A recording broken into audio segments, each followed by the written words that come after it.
I'd like to welcome Rich Dreer, Bob Caldwell, Freddie McKissick, and Jeremy Borden of GrayMatter, and David Hall of Mount Vernon Water. Now, Rich, the floor is yours. Well, thank you very much. And thank you to the AWWA and all of its members to allow us to present today. I'm really looking forward to it. We're here to talk about, Mount Vernon and their SCADA modernization that we just recently did. And it's been quite the project. First thing we'll do is introduce you to Mount Vernon. Really nice city, just under 10 square miles of hilly and undulating terrain. We'll tell you more about that later. It was founded in 1805 and coincidentally is named after George Washington's Mount Vernon. Cute fact about the city is, it has the oldest opera house in the United States right now, which is the Whiteboard Opera House. Another cute fact we'll be, highlighting later. Bob will talk about more on it as he discovered it on his journeys to the city of Mount Vernon. From there, Jeremy will help talk about, GrayMatter and who we are.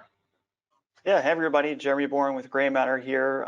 Just a few things about GrayMatter. If you haven't heard of us before, we've been around since 1991. We're based in Pittsburgh, but we have engineers and offices in Michigan and Virginia, New Jersey, Florida, Colorado, and Canada, and other places. We work a ton with water and wastewater utilities. It breaks down our work into consulting, implementation, and tech curation, and you're going to hear a little bit about all three of those during today's presentation from Rich and Bob. I'll share also that we have 4 core offerings: automation and controls, which is what today's presentation is going to be mostly about. But we also do work in cybersecurity, specifically for operational technology, brilliant operations, aka digital transformation, and then also advanced industrial analytics. I'll go over real quickly today's agenda.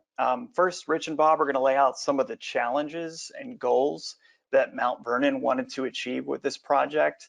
Those include modernizing some really antiquated landline remote asset communication networks that had become unreliable, and they really wanted a better way to monitor the remote assets, things like lift stations, wellheads, pumping stations, things that you'd find in any water utility, no matter the size, and also be able to have some control over them. So they made that happen. And the cool thing about this project, and a few of the takeaways just to listen for today, are ways that they made the project kind of palatable from a budgetary standpoint, breaking it into phases, enabling the staff at Mount Vernon to do some of the work on their own, based on the consulting that GrayMatter provided. So kind of tune into that to how they made it more feasible. Then they're also going to talk about upgrades to the SCADA system as well, and also that radio telecommunications effort. So just listen for those parts of it, and you'll get a good sense of how the project development as it went. Then at the end, we'll have time for questions. So do post those questions as we go along, and we'll try to get to them. So the first thing I want to discuss is, the team and how he went about this work. So in doing that, I want to throw a couple of definitions out there. Let's talk about teamwork first, right? It's just not a group of people doing something, right? It's people taking individual tasks and working for the greater of the team, right, to achieve goals. And then you have partnership, where you have 2 or more people, right, each contributing labor and skills, and everybody shares in those profit and losses of the effort. So it's really everybody taking an active role and looking forward to the end results. But what this team has done, I would classify more as synergy, right, where everybody puts forth and has put forth an effort, and the results are greater than any of the individual parts added up. And it's really been a really special event or project to be a part of because of that. I've even said this as part of the meetings that we have every week on this project. And these have been happening, since summer of last year. And these are the one meeting that I actually look forward to every week because I know something good will come out of it. And it's just a pleasure to be a part of. And so, from there, I'll introduce the team, right, that has made me look forward to, this project on a weekly basis. First of all, I'll introduce the Mount Vernon team. You have Josh Bauer and Lee Henthorne. They are the operations and maintenance technicians for Mount Vernon. And they have, done a lot of the heavy lifting and done a lot of the individual, on-site work as far as, replacing out components and panels and, installing radios, and have done a fantastic job. And we could not have done any of this without their involvement. And also David Hall, who's the chief of water operations there. And David has been instrumental in moving things forward, making decisions, and leading the Mount Vernon team. And once again, an ultimate joy to work with and a pleasure to work for. On our side, we have Freddie McKissick, who is the commercial leader for this customer. And he, brought the project to, the team, which has been comprised of Robert Caldwell, Bob, as I know him, who has, a long history in industrial projects and applications, PLC work, drawings, HMI SCADA, and radio. So, Bob has a long history of doing successful projects just like this. And then you have myself, who has been more of the project management role, with a little, help on the radio side, because I do have a radio license that, has helped with all this and helped, the communications aspect. So, thank you to everybody on the team. It's been certainly a pleasure working with you, and I look forward to, doing more and, finishing this out. Yeah, Freddie McKissick here, and I just wanted to touch on a little bit of how we got started and most importantly, why. I was looking back at calendars, and believe it or not, it's almost been 2 years since we started this conversation with David back in February 2021, which really started as a customer care call into, hey, we've done some SCADA work in the past. Is there any support you might need or anywhere that GrayMatter can help you with?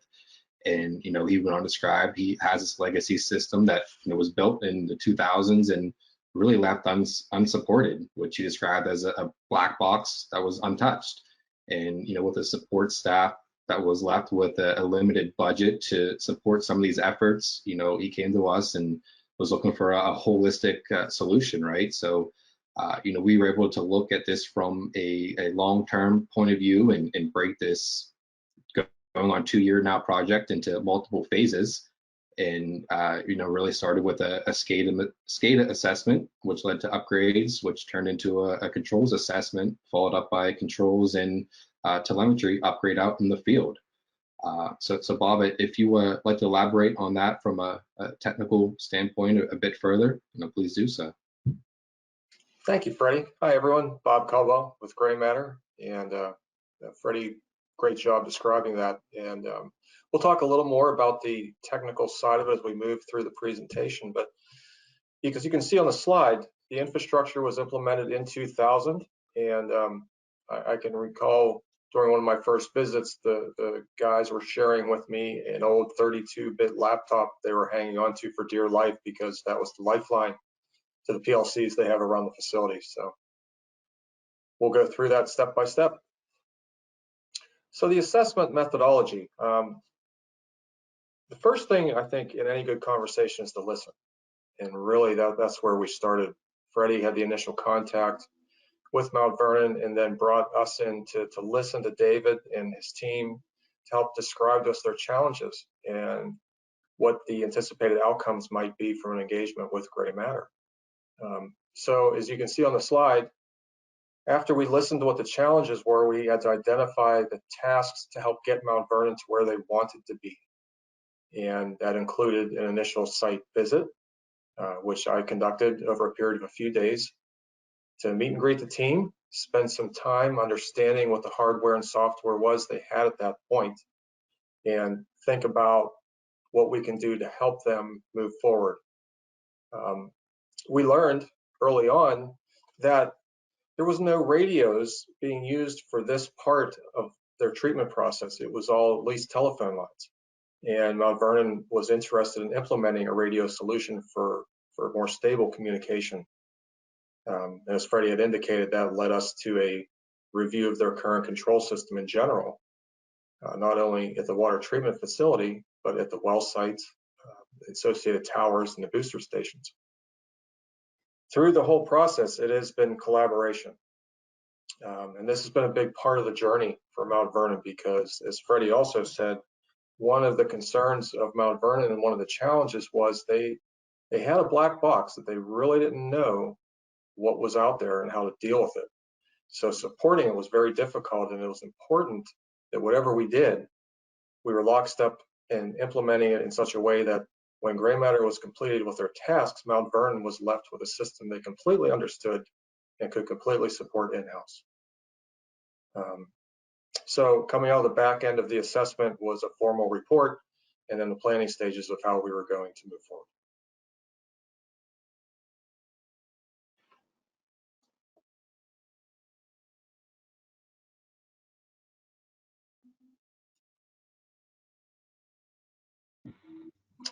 A couple pictures. Sure, Bob, you want to talk about your site visit there? Yep, a couple pictures from the initial site visit.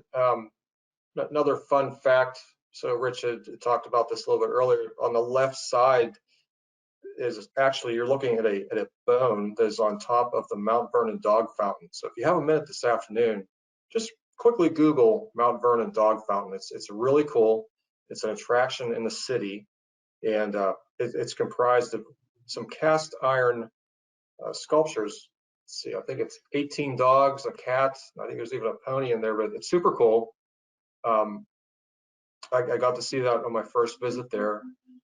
Moving left to right, the second picture from the left is one of the old panels at the well sites that Mount Vernon wanted to replace with newer technology. And the third picture is the same, another site that we are upgrading as well. And you'll see a picture of a variable speed drive used commonly to control motors at the booster stations. And then, much to my surprise, what I saw everywhere was Bristol Babcock tone modules that were communicating from the towers and the booster stations and the well sites back to the water treatment facility over leased phone lines. And these phone lines, well, let's see, are over 20 years old at this time, and continually brought challenges for Mount Vernon with regard to squirrels and various animals getting into these things. And then the phone company would have to come out a couple days later, assess where the damage was. So problematic system along the way, not totally reliable. And that's why we decided to go with the solution we did to help Mount Vernon come up with a more stable solution. Bob mentioned the DTMF modems, and I mean, that was the primary communication mechanism between the water plant and all the remote sites. So you think about the fact that these lines are 20 plus years old, aging, decrepit, and eaten by rodents and other animals, right? So you think, well, I mean, what are your options at that point? And that's part of what the assessment process, and our initial discussions centered around. What are the ways to replace this, right? You can put in newer phone lines, right? But then you still have the problem of, now you got to go to a DSL modem or some other, method of communication. And then you still have the problems of the creatures, feasting on the wires. You can move to fiber, which is, a very reliable and robust communication methodology, but there's a lot of inherent costs with that installation as well. So if the fiber was the route, I mean, this project might not have ever gotten started because of the cost. So we decided early on that radio technology was probably going to be our best bet. So as part of the assessment, we started taking a look at the radio topology, so to speak, right? And part of that let's look at the geography. And as you can see, from this map that I'm showing of Mount Vernon, you can see the water assets are widely dispersed around the city. So it's pretty crucial to do at least a semblance of a radio study to try and narrow down what our issues might be, right? So part of that is selecting a frequency range and deciding on what radios, right, potentially to use. So some of the challenges, I told you it was a hilly and undulating terrain. I mean, here is an example of that, right? So you have a water plant just to the west well, which is one of the closer items that we're communicating to. And you can see even the challenges around that, right? A lot of hills, valleys, and of course, trees factor into that as well. But using elevation profiles, we were able to identify the expected challenges that we would find between these sites. Along with that, we use a radio coverage tool, right? So you put in the frequency and important information in like intended antennas you're going to use, what the gain of those antennas are, what the output power of your devices are. And then you can, the height of your antennas, of course, all of that relays into, what your expected signal strength is going to be. Now, as you can see from the slide here, our radio tool actually includes what the height of the trees are currently. So, we got a reasonable guideline of, if it's going to work or not, and what our expected signal strength is going to be. And remarkably, we did some testing, of course, but in the field, but the average results that we received as after this study, as far as expected signal strength, really matched up with what we saw in the field afterwards. It was a really neat thing to do a mainly electronic radio study and have the results be exactly what we were expecting. One of the first tasks we had to take on is identify the current architecture at Mount Vernon.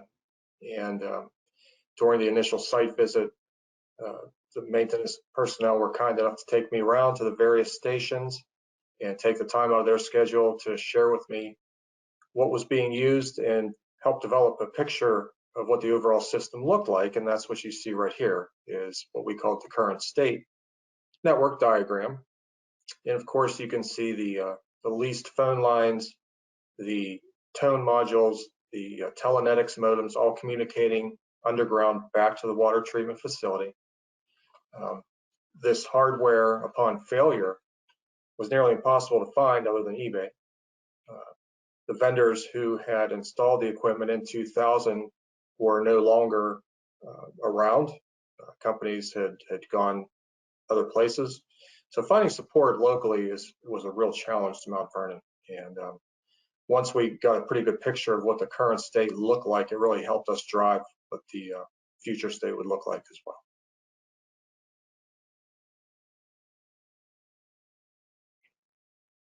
So not only developing the current state network diagram during the initial assessment, there was a couple days in a conference room and a lot of discussion and a lot of whiteboarding around, okay, what are we going to do here? How are we going to tackle this? What equipment might be needed where, and what signals do you want at different locations? And so the team, GrayMatter and Mount Vernon together, we went all over Whiteboard for 2 days and decided what that would look like and pictures. And that helped drive a lot of how we were going to divide this into phases. As we've talked about, one of the things that Mount Vernon was interested in trying to understand is how do we implement this in such a way that it's financially feasible while minimizing downtime of the existing equipment. And so we had to figure out where to draw the lines around certain areas to allow us to come in and replace what was there, and do it in such a way that the maintenance personnel at Mount Vernon understood what was going on and could maintain it themselves after the fact. So a lot of collaboration. We've just, as an entire team, we've done a lot of whiteboarding, a lot of back and forth, and everybody's had input into what has gone on. Coming out of the on-site visits, as you can imagine, we then developed a formal report outlining the summary of what we had learned from Mount Vernon, what the agreed upon approach would look like moving forward. If you can see in the lower left corner, we tried to divide the entire system into projects, understanding that each one had a budget that Mount Vernon could tackle, that the hardware involved with it was manageable, and the downtime associated with replacing what was out there was minimal. And interestingly enough, throughout the project, our initial thought process on how this was going to go shifted, as it often does, and we were able to shift with this. Initially, we came in and we thought, well, a standard approach would be 900 megahertz radios communicating back to water treatment. And after some discussion with our partner, our radio partner, we actually took a different path, which we will talk about a little later in the presentation. But the formal report kind of set the stage for everybody to agree upon what the next steps were and allowed us to move forward into the very first phase.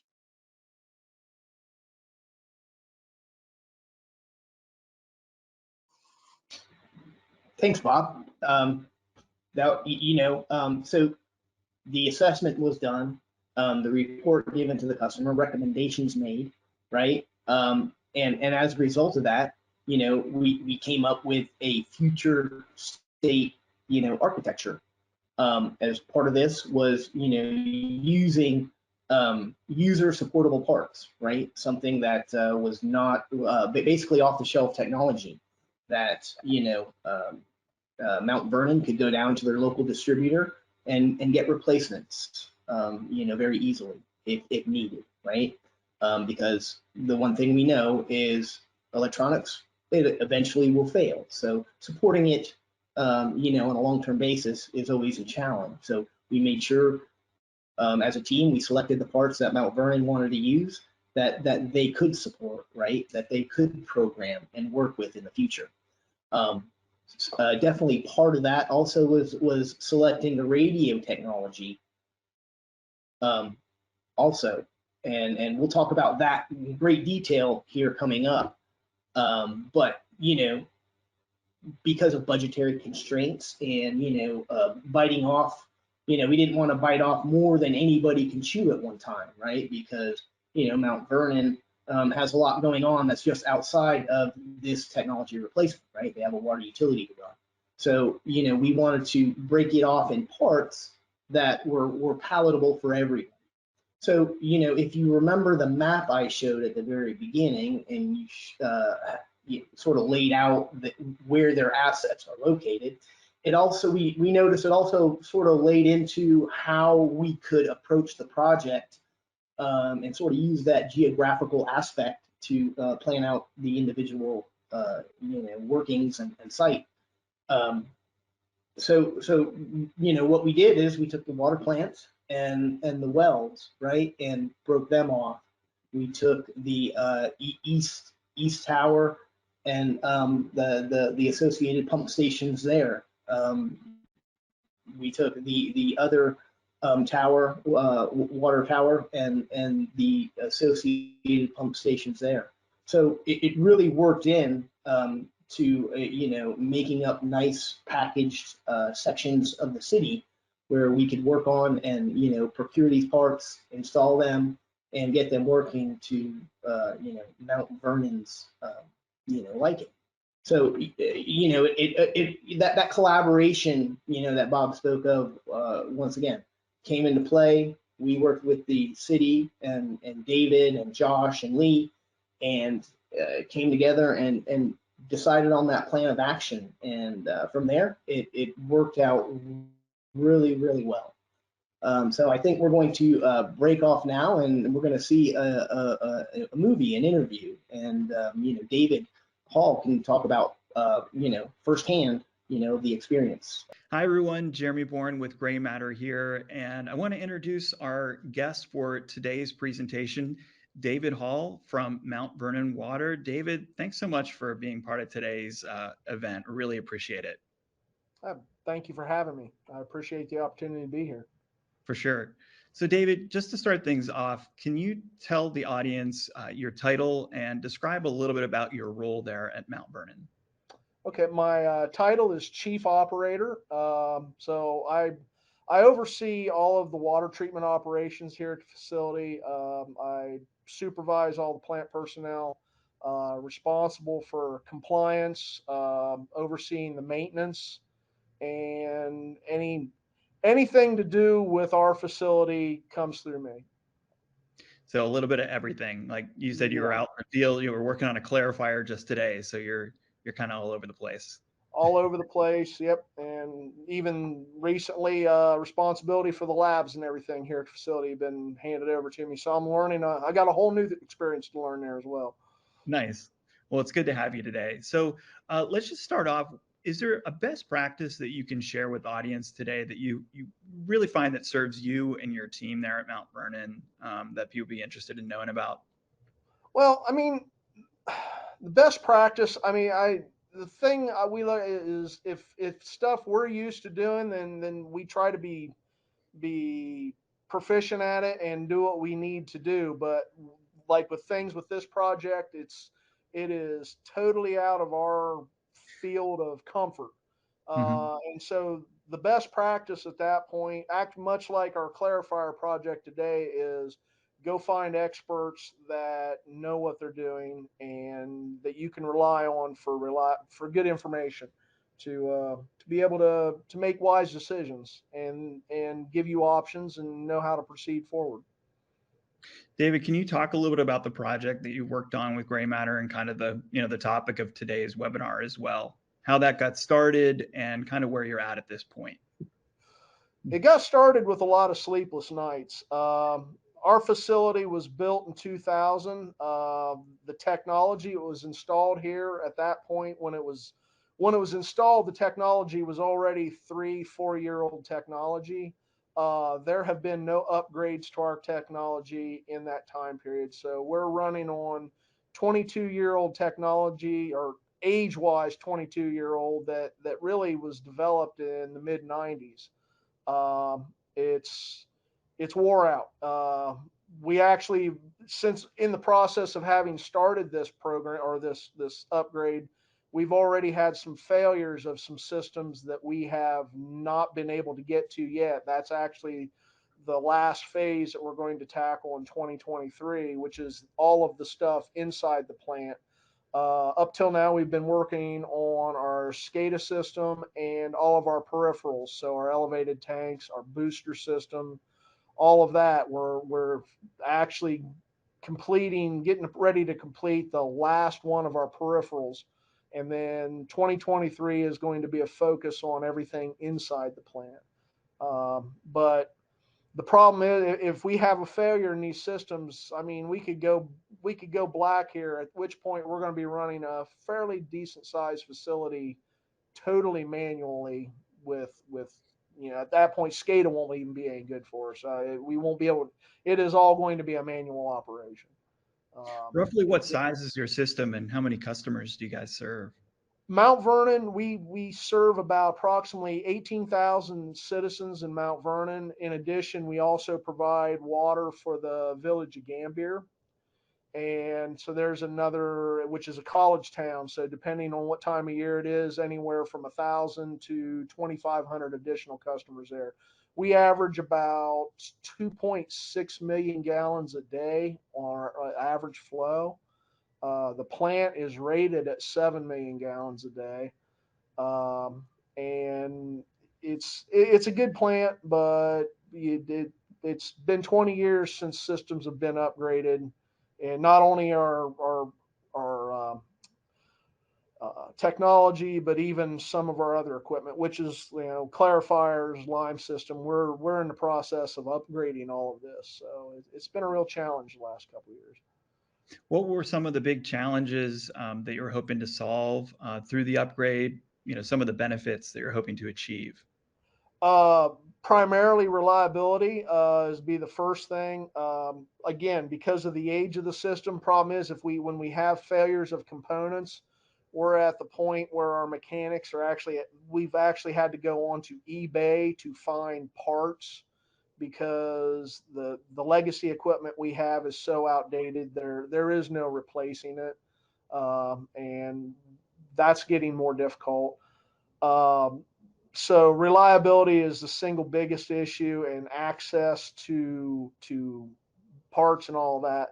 But also, one of the things, especially because we've worked so closely with GrayMatter on this, is the mechanics have been here and I've been here and the plant operators have been here through this whole process. So we understand how this new system, as we're integrating, we understand how it's built from the ground up. So it's not some mysterious black box that we don't understand how it works. That's one of the areas I really credit GrayMatter. They've worked hand in hand with us. It's been a wonderful experience. And I know like some of the goals were to improve those communications with those remote assets that you were mentioning earlier, to improve the Yes. SCADA, also that you can basically just get a better picture of your operations as they stand and know what the system is doing, and having Yep. that visibility. Is that a good way to kind of summarize it? That would be an excellent way of summarizing it. And again, even with our peripherals, the reliability, our legacy system was relying on phone lines, which you would think hardwired phone lines would be something very reliable, and they are probably one of the most unreliable things I've ever seen. I mean, and then it turns out usually it's a squirrel that's chewed into something somewhere, and it takes the phone company days to find the problem. So that's where, again, GrayMatter has helped us by bringing in Ragent, and we've went to a completely radio controlled system. The radios work wonderfully. It's we've gained additional control. Our booster stations were just basically read only. We could see what was taking place out there. We've now integrated controls, so we actually can, if we need to, we still let everything run in auto, but if we need to, we can override and control our pumps from the plant. That's been a great benefit as well. That's great to hear. David, one more question for you while we have you. What advice would you give someone who is starting out on a similar project, to make the upgrades that you're talking about? Maybe a way that you're able to, get leadership buy-in, whatever it is for somebody headed down that path. Well, I mean, for me, I'm glad we just started. I was convinced that, I mean, given our relationship with city council, doesn't like to spend money like a lot of municipalities. You're not alone. Yeah. Yeah, that's, but we decided to contact GrayMatter and say, hey, is this reasonable to think that we can do this in phases? And is it reasonable that we can do this in a way that's such that we can find a way to afford it? And I'm so glad we did, because GrayMatter was able to break it down. I mean, we're in phase 5 now. Phase 6 will be the plant itself. And we've been able to do this almost entirely in-house with just the assistance of GrayMatter and Ragent. I mean, I've got a couple very capable mechanics. They're definitely not industrial automation technicians. That is not their forte. But but they're solidly grounded. And with the work that GrayMatter did to help us build this system, with their drawings, with their programming, my mechanics have done 100% of the installation of all of this. It ended up being a much more affordable process than what I thought it was going to cost us a lot more money than what it did. It's But cool that that was they have able, the but confidence to because do of that, we were able to sell that to the leadership uptown. It's like, this could easily cost over $1 million if you just contract with somebody else to come in and do it. But we were able to break it down into pieces in such a way and leverage our own people in such a way that it made it much more affordable. And that's the phased approach that you mentioned. That's breaking it Yes. into pieces and making it more palatable from a budget standpoint. Made it more palatable from a budget standpoint, and it also made it more palatable as far as integration. It's a lot easier to just do a piece at a time and then see how that works. And then if you need to, you can make adjustments on the next phase. Right. And long term, one of the benefits, I think, beyond the reliability of it, is the fact that our people were so much of a part of the whole process that they have a much better understanding of the system going forward. So, it's going to make troubleshooting and everything else a whole lot better. And then the training we've received has been excellent too. That's great to hear. Yeah. Well, David, thanks for being part of today's event and sharing your perspective on the project and the upgrades that are being made there at Mount Vernon. It sounds like it's going well. Yes, I'm ecstatic with how things have went. I really am. It's I'm very excited for this next year when we get into this next phase, when we start working in the plant. I mean, it's so nice the reliability we have with we started with our well fields, then we moved to our elevated tanks and booster stations, and we haven't had a glitch yet. I can honestly say that it's been great. We haven't had that kind of reliability in the 14 years I've been here. Oh, that's wonderful. That's great to hear. One of the things that we did that we all agreed upon is they did want to make some screen changes, and part of what Bob did is put it in more of an ISA 101 type format. So subdued backgrounds and highlighted the red and yellow alarms, and they stand out more now. So when a out of the ordinary condition exists, it can easily be seen now even from across the room. So that was one of the definitely major upgrades that was done here. So what part of this was the communication mechanism. I spoke about that earlier, and they are still running some 900 megahertz radios. That's how they could only talk to one of their Martinsburg site. So we also wanted to get rid of all the DTMF modems, of course, and the old leased landlines. And so I spoke of the radio technology. Well, in speaking with our partner, we did bring a radio vendor in, and we looked at what the available options were, and we decided on an option that was it's a really unique offering, right? It's a called a Kinetic Mesh, and this is an Ethernet-based radio system. And they're really unique in the fact that the connectivity is simple, instantaneous, and fit-proof. So it's very resilient. There's no master radio involved, right? Most radio systems are point to multi-point. This is not that way.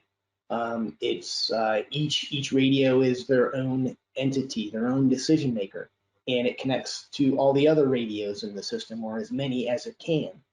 And so therefore you have now resiliency built in because it can choose its own path. So you have being Ethernet-based radios, you have a great deal of bandwidth available. and they're secure, and they're NERC and SIP compliant. You know, so that and they're rugged, right? They're hardy radios that are built for the industrial environment. And you know, since there is no master, right, there's no single point of failure, right? Your whole network can now reroute itself based on the available radio paths that are still remaining. So if a radio fails, your network traffic can just go around the perceived failure. So you know, once again, being Ethernet based, now you can have whitelisting and blacklisting in your communications, right? So they can actually function like little routers that you can only allow certain communications through or block certain communications. And you know, all of that routing that I spoke of and path, you know, derivation is all automatic and behind the scenes. So all you have to do is set up the radio to begin with, and then it determines its own path. I'll talk a little bit more about that in the next coming slide. So if we can advance to the next slide, please. So, you know, here you have your radio network, and you can see you lost the radio there. What it has the ability to do is route around that loss of the radio. And you know, it doesn't matter which of the radios, so long as you know your path, you know, your source and your destination include active radios, you're going to get that communication through the system. Next slide, please. And as a bonus, you know, if interference happens to, you know, crop up anywhere in the radio network, it can still reroute around that automatically. It detects that it's there, says, hey, I don't see these radios anymore, and I need a message to go from point A to point B, so I'm going to route around that interference to, you know, successfully transmit my message. And you can sort of see that in the animation. If you hit the next on the slide control, it should show you that, you know, interference moving around the system and the automatic rerouting of communication paths.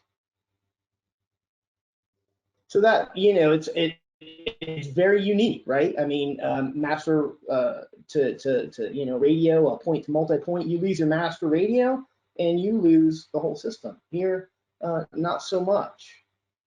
So, you know, once again, now if you have interference based on one of the frequencies of the radio, and these radios are dual frequency. So the path that we chose is the 2.4 gigahertz and the 5.8 gigahertz ranges. So each transceiver actually has 4 separate radios in it.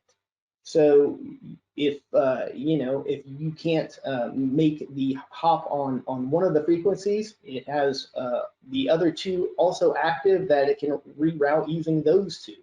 So, you know, you have a bunch of built-in redundancy and resiliency. So if you can hit the next, you can see that if the interference should change, the frequency around the problem can change as well.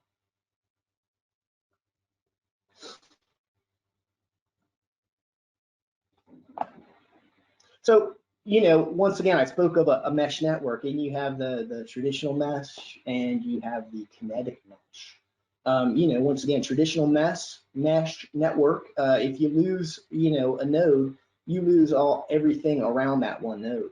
And that is certainly the case here with the kinetic mesh. If you lose a certain node, everything attached to that node directly, you know, you will lose communication, but you will not lose anything else around that site because it can choose another path to go through. And that's where the kinetic mesh, right? It's movable, it's actionable. It can, you know, align to the interference or loss of a station and still have a successful transmission, you know, get through to the end site. And that's one of the things that has made the Mount Vernon, you know, radio network pretty darn foolproof. So it's nice, and it's really a game-changing feature. You can go ahead and advance the slide.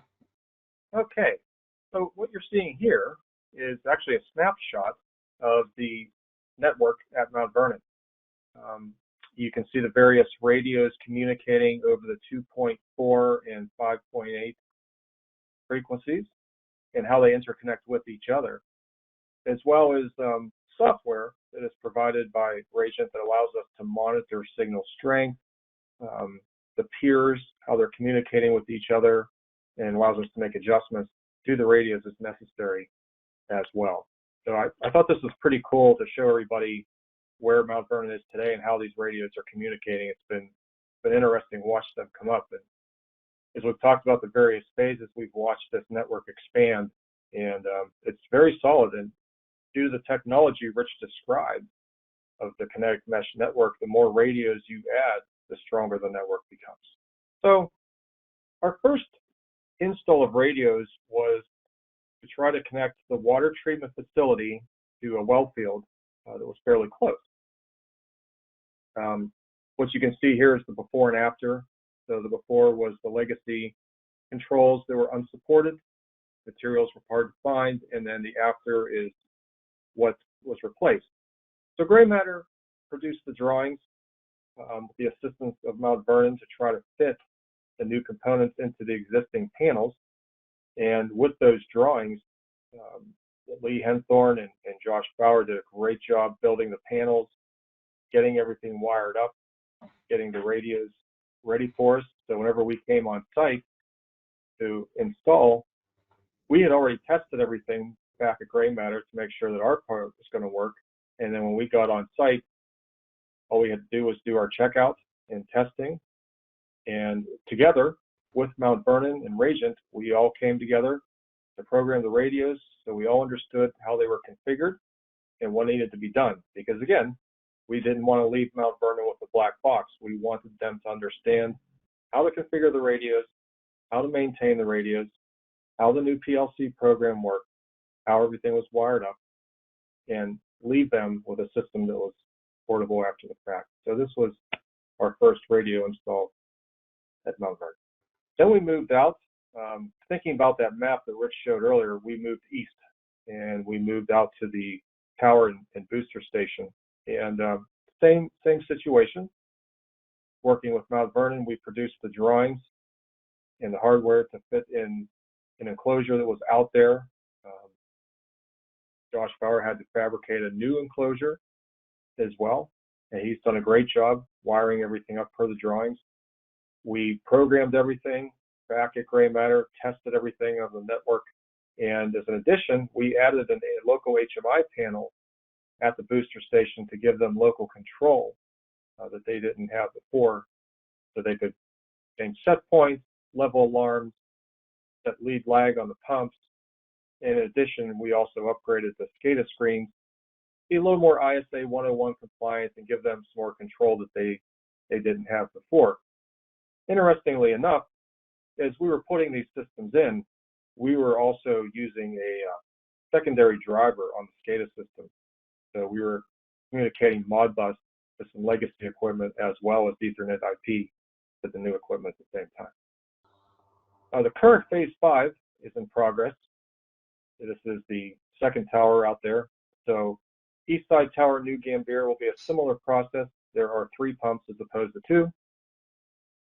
There is a reservoir of water that is pumped to, and it will also have a local HMI, which was not there before, and give them the ability to have more control than they did before. So that's the current phase, and phase 6, I think, will be next year, as David talked about earlier. Thank you, everyone. One of the questions that came in while you all were talking is just talking about that. Is there an advantage to using cellular over radios? A little more specific here, but Scott was curious about that. Cellular technology is certainly one of the avenues that we looked at. Of course, one of the downfalls of using cellular technology is the monthly cellular bills. So that's usually the deciding factor whether to use cellular technology or local radio technology. whether you want to continually have those operational costs. That would make sense. And then another technical question that I'm not sure we'll want to answer completely, but perhaps it shows us what our audience is thinking about. Sherry just wanted to ask, maybe I missed it, but what determined the addition of 2.4 gigahertz and 5 gigahertz radios in addition to 900 megahertz radios? Or millihertz? Well, I know the city is already using 900 megahertz radios in their system. And there's, 900 megahertz is very widely used. And then, to be fair, so is the 2.4. But what's not widely used is 5.8. As a matter of fact, one of the sites, 5.8, is really the primary use of communication because it's the only one that will talk to one of the sites. So the 5.8 was really an advantage.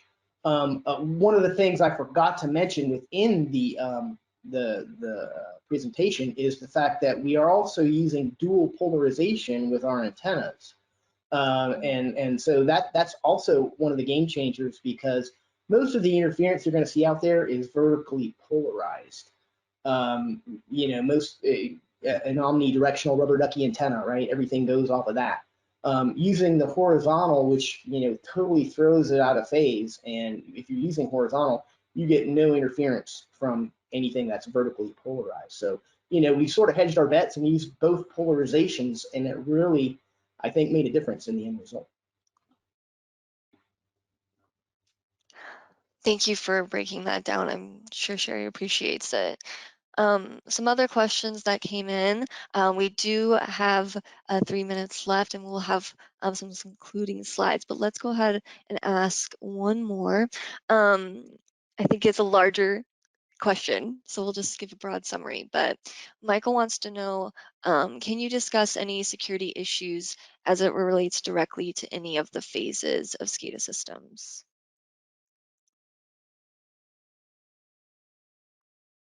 So the radios themselves are highly secure. They're actually military grade radios and incorporate some of the highest security out there. In addition to that, we have a cyber team at GrayMatter that will be helping us secure the OT network within the water treatment facility when we get into that project next year. Well, then, thank you. Now, I do unfortunately have to conclude. Thank you to everyone who submitted questions. We see that they're still coming in, but we are at the end of our time today. But all of your questions will be shared with the panel so that they can follow up.